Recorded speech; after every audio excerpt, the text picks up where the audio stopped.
What's up guys, welcome back to another video. Hope you're all doing well today. Today we have got a bit of a challenge for myself really. I am taking I think it's the 1986 RM250, and I'm going to take it around what I perceive to be the hardest of the 2022 Supercross tracks so far. This is Anaheim round 3, and this was the last round of the Aerial Championship. If you didn't watch the live stream that I've done that, please go check it out. It was good racing. I'll put spoilers in, so if you do want to go watch it, please click off in the next 5 seconds. I'll give you a little break in 5, 4, 3, 2, 1. And so I came P2 in that night in EU, so it was a really positive race. I did extend the points lead a little bit, which is always nice. And Greg won by, God knows, it was like over 30 seconds. He was absolutely gone. He was on another level that night. Really, really well done. Hats off to him. Overall, this track is what I consider it is a fun track if you're riding around in single player. When it becomes a little bit more difficult is when you're then trying to race. It feels quite narrow, it feels quite cramped, the jump spacing seems really tight together. However, Stone Rider, the man who was responsible for making all these tracks, he himself has said that it was quite an awkward track to make. It didn't really work with the scaling that we've used so far this year, and you will see this swoop section here is by far the hardest swoop section in any Supercross track, I believe.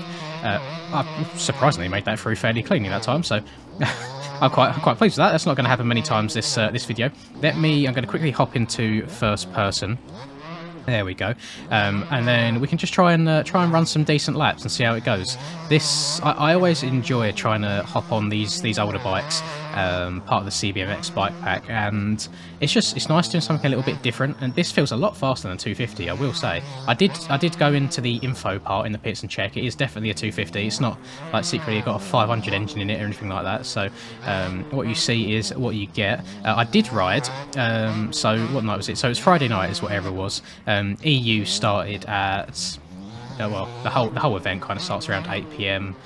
Finished at about 10:30 PM for me.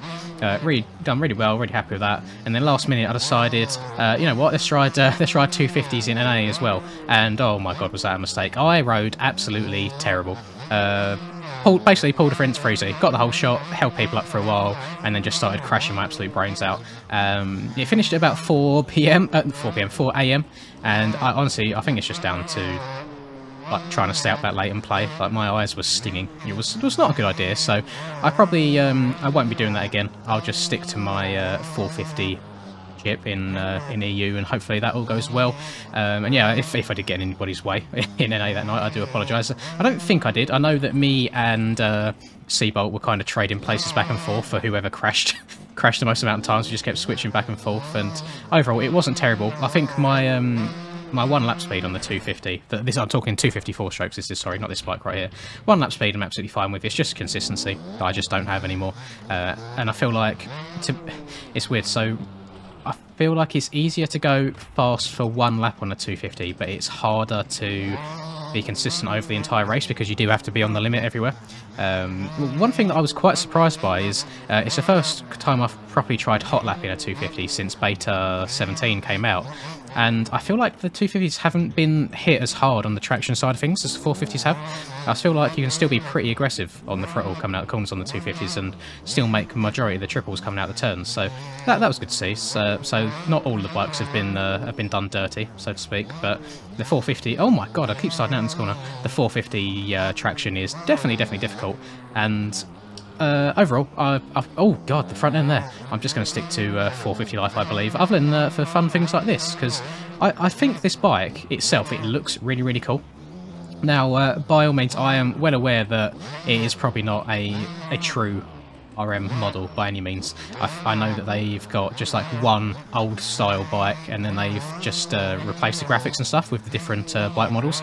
I think it's a Honda by default, and I will actually show you why I believe that right now. Let me hop into replay, and I will show you one thing that is a bit of a giveaway. Let's go to the free roam, and I'm sorry, I think it just looks really cool to me. But this is the important thing. If we go to free roam, oh, you can't really see it there where it's covered in dirt. Hang on.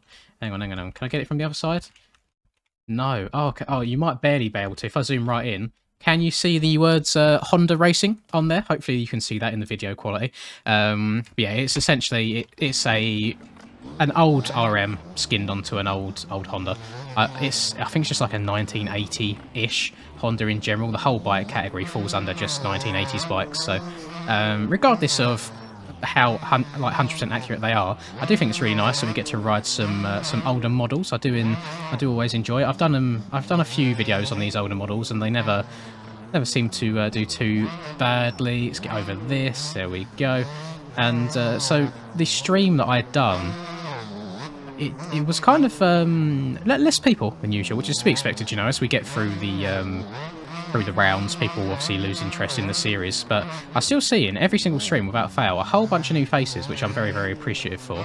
I'm quite surprised at this point that the channel is still growing quite well. I mean, we're about 23,500 subs deep at this point, and honestly, I didn't think that the community for this game would be that big, and I'm interested to know, if you've made it this point in the video, please do drop a comment on, do you have, like, are you subbed to the channel without having MX bikes? I feel like there's a few people, and I always see comments down then saying I bought the game because of you and because of the videos, but I'm interested to know how many people watch the videos on a consistent basis that just don't have the game full stop, and what your reason is. I know a lot of people say that the game's too expensive for what it is, but I don't agree with that whatsoever. I think that for the mods and the community side of things and what you get on this game, it's more than worth the money. I mean, I'd go and buy it again if I had to. Definitely, probably a lot more worth it than like the Supercross games, for example. But then I feel like on the other side of things, a lot of people probably don't have it because they don't have PCs. They're just console players, which obviously is a shame. It kind of sucks for you guys, but you know, PC Master Race and all that good stuff. We get luckily we get both sides of it. We get sim as well as bikes, and obviously we get all the arcadey type games when they come out as well. I watched some gameplay for Supercross 5 the other day. I think I watched Kellen's video on it, as well as the as well as the reveal event, and I think it looks better than Supercross 4. I think physics-wise it looks better. I feel like it's still lacking a little bit, but at the end of the day, not everybody's after like realism or like super realistic games. They do want like more of an arcadey type game, so you can't be too picky on it. There's always different audiences for these things, and regardless, I am going to buy it anyway, only because Supercross 4 is the only Supercross game that I actually bought. So I feel like I'm not as burnt out on them as everyone else seems to be. I know a lot of people, same with the MXGP games, they feel that they're kind of the same thing year in and year out, just reskinned. However, I've not had that experience yet to be able to be burnt out, if that makes sense. Oh, there we go. There's the first proper death in the whoop. I want to show you, if nobody watched it, there's a line where you can jump into this whoop section as well. I want to see if it's doable on this bike. Notice this bike has no bottom end, but that's given from a two-stroke, isn't it? So you can rail around here. You can jump in. No, I didn't get enough speed there at all. You can jump into the whoops, and then it's like a quad double or a quad triple, something along those lines. I'm gonna give it one more attempt, see if I can do it. Oh no, we're bogging. Not got enough speed. Oh no, I do. It wasn't too terrible. There we go. And then triple. Oh no, I got all out of rhythm at the end there. But yeah, that whoop section right there really was make or break for the whole night. The other night, I got through it 90% clean. I definitely had a couple crashes in both the 450 race and the 250 race that I'd done. It wasn't ideal by any means, but I'm just glad that we're moving on to the next round now. I do think that this is the most technical track of the year. And funnily enough, I think that the round before this, Glendale, is probably the easiest one. So different, definitely contrasting tracks there, and I think it all just comes down to the real life track layout. You know, I mean, Stone can only do so much on these tracks. He can only do what he can, and you have to remember as well, he does only have a week to make these in between each race. So you have to give your hats off to him as well. It's greatly appreciated what he's doing for the community, and if I'm honest, I think right now the competitive side of the community is really what's keeping the whole game going. That might be quite an arrogant thing to say, or like a bad opinion, but I do think that this game would be nowhere near where it is right now if it wasn't for these like creators like Stone Rider, for example, that and McChicken and Dad Shoes and Reese and everyone that all helps towards the hosting side of things for these events. I don't know where the game would be if we didn't have that week in and week out. So yeah, very, very thankful for everyone that puts their time and effort into things like this. And then obviously the content creators outside of the series, the track creators, massive props, and thank you so much. I mean, I wouldn't have this channel if it wasn't for you guys, so I owe you guys quite a lot, I believe. Oh, let's get that triple in, double. Oh god, I keep my timing's all over the place right here. I think it's it's the muscle memory. I played this track so much the other day and was hitting jumps in certain gears and certain speeds, and now I'm on a different bike that has a different set of power. It just feels a bit foreign to me. I'm trying to... I'll tell you what feels a little bit weird on this bike is I feel like the sound of the revs doesn't match up with how much power you're giving down. I feel like when it sounds like it's bogging, you are actually giving out a decent amount of power. Like there, I feel like I was bogging the whole way around, but it just felt like it was pulling. Oh god, survive, survive, survive. Thank you. There we go. That's fairly straightforward. And one thing I'm toying with the idea of doing as well. Let me know if you want to see it, is I've not done a high road video in quite a while, and I was thinking that it might be interesting to try it on one of these new tracks with Beta 17, because I'm not sure if anyone else has realised, but the Beta 17, where the traction and stuff got changed and they added more resistance to the tyres and stuff to make the bikes go a little bit slower, that in turn has ever so slightly changed the erode, the deformation. And what you'll find now is if you go in testing and you do X amount of laps, you'll probably be able to see more defined one line, like defined ruts in corners. They're not deep by any means, they're not massive, but you can kind of pick out the individual lines that you've taken each lap, whereas before I feel like it would all kind of mold together and there wouldn't be too much distinction between lines. But it's definitely more noticeable now. I'm not sure if that's just a placebo thing for me or if it is genuinely the case, but I'd be interested to see how the higher road works with this new traction. So look out for that in the future, and again, do let me know if you want to see that. I'm more than happy to make those sorts of videos. They're nice and easy to do, they're good fun, and yeah, it's still weird that how long are we in now? We're like we're like three weeks, maybe close to a month in on Beta 17 at this point, and still learning things every single day, learning where the limits are of the traction. And I said this in my stream the other day, every time that I feel like I'm getting there and I'm feeling confident on where the limits are in the corners, the game just kind of like reaches up and strikes me back down and removes that confidence, and I slide out and just have to kind of learn where the limit is again. And it's really, really hard for someone like me that's got over 1,000 hours now at this point of muscle memory and playing the game in a certain way, and essentially relearning the game is definitely difficult. And you can't be too upset because everyone's in the same boat right now. Like, everyone's having to relearn it, and the last two aerial rounds we've done, I've got a first and a second, so I can't be upset at all, really. It's actually benefited me quite well in terms of the championship. I am now, I think it's 29. Oh god, come on bike, go, go, go. Yeah, I'm now 29 points in the lead in the championship after 6 rounds out of 17. So really, really good stuff. It's so nice having that little buffer where I haven't got to win every race.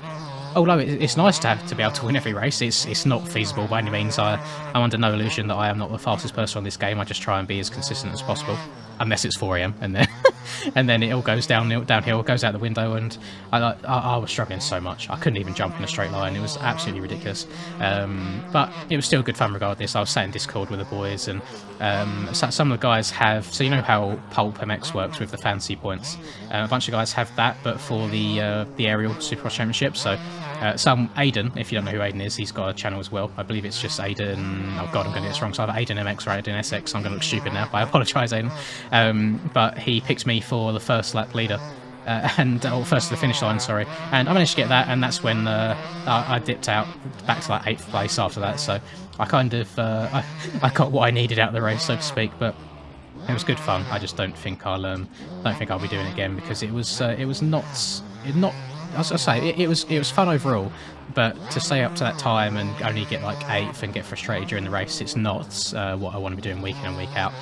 Plus, I only woke up at 1 PM today, so that's not healthy whatsoever. I don't want to be doing that again. I don't want to get back into like a really bad routine of essentially sleeping twice a day, like 4 hours at night and then 4 hours once I finish work, and it's just not healthy. So I'm going to try my very, very best to stick to EU. I believe this video that you're watching right now should be going out on Monday. Now, if that is the case, I will be doing, fingers crossed if I have the time for it, I will be doing a MX Simulator race tonight on one of the Reflex tracks. I'm not sure if I'm doing 250 or 450 yet. I'm also not sure if I'm going to stream it or just record it as a video and talk over it afterwards. But either way, I think that'll be good fun for people to have a watch if you've not seen any like proper sim races yet, and you can watch me just crash over and over again and probably not even make the main event, but I will certainly try my best for you guys. And that'll do it for me for this video. Overall, this so for the most part, this 250 is actually pretty good. It handles quite well. It seems to go through the whoops really good as well. The only issue I have with it is the bottom end. You know, obviously 2 strokes you need to be on the clutch to get them to move anywhere. But there's some corners on here where say that, I almost accidentally quadded there. There's some corners on this track where you really do need that instant power that the 4 strokes give you, and it just seems to be lacking a little bit. Even in first gear, if I don't clutch at all, if I roll on the throttle, you can hear it's not really moving anywhere. So it's all about carrying your corner speed really on this bike.